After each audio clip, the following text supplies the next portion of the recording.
രാജ്യത്ത് പാചകവാതക പ്രതിസന്ധി രൂക്ഷമായി തുടരുകയാണ്. ചെന്നൈയിൽ ഉൾപ്പെടെ നിരവധി ചെറുകിട ചായക്കടകൾ അടച്ചു.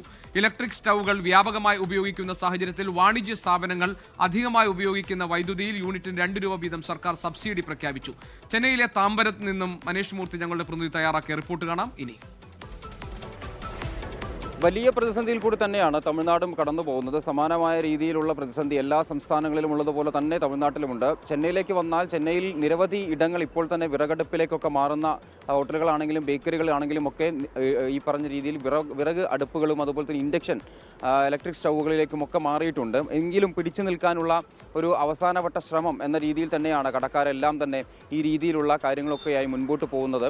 ഞാനിപ്പോൾ ഉള്ളത് താമ്പ്രത്താണ്. താമ്പ്രത്തെ ഒരു മലയാളിയുടെ കടയാണ്. ഇവിടെ ഇപ്പോൾ കഴിഞ്ഞ 2 ദിവസങ്ങളിലായി കാണുന്നൊരു കാഴ്ച എന്ന് പറയുന്നത് ഈ രീതിയിലാണ്. അതായത് ബേക്കറിക്ക് മുൻപിൽ വിറകടുപ്പ് കൂട്ടിയാണ് ഇവർ ഈ എണ്ണപ്പലഹാരമൊക്കെ ഉണ്ടാക്കുന്നത്. കാരണം അകത്ത് ചായ ഇടാനുള്ള ഇന്നുകൂടി ഉപയോഗിക്കാനുള്ള ഒരു ഗ്യാസ് മാത്രമാണ്, അതിൽ വളരെ കുറച്ച് മാത്രം ഗ്യാസ് മാത്രമേ ഉള്ളൂ.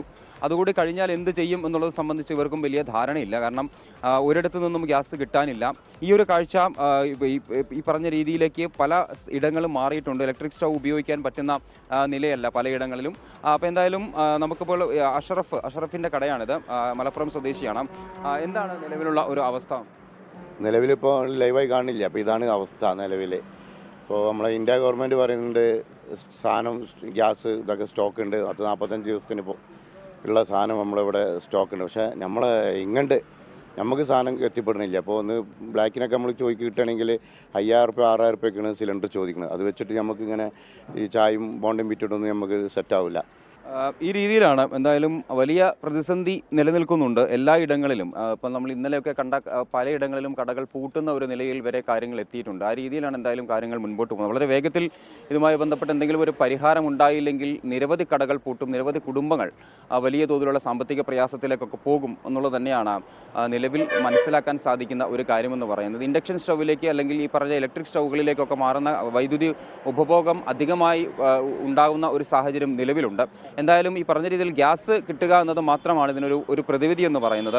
എന്തായാലും അത് ഇനിയും കാത്തിരിക്കേണ്ടി വരും. അങ്ങനെയാണെങ്കിൽ നിരവധി ഇടങ്ങൾ പൂട്ടുന്ന അല്ലെങ്കിൽ നിരവധി കടകൾ പൂട്ടുന്ന ഒരു നിലയിലേക്ക് തന്നെ കാര്യങ്ങൾ പോവുകയും ചെയ്യും.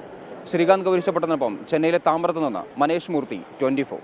ലോകത്തെവിടെയായാലും ഏത് സമയത്തും 24 വാർത്തകളും ഓഗ്മെന്റഡ് റിയാലിറ്റി പാക്കേജുകളും എക്സ്പ്ലെയിനറുകളും വിശദമായി കാണാൻ ഞങ്ങളുടെ യൂട്യൂബ് ചാനൽ നിങ്ങൾക്ക് സബ്സ്ക്രൈബ് ചെയ്യാം.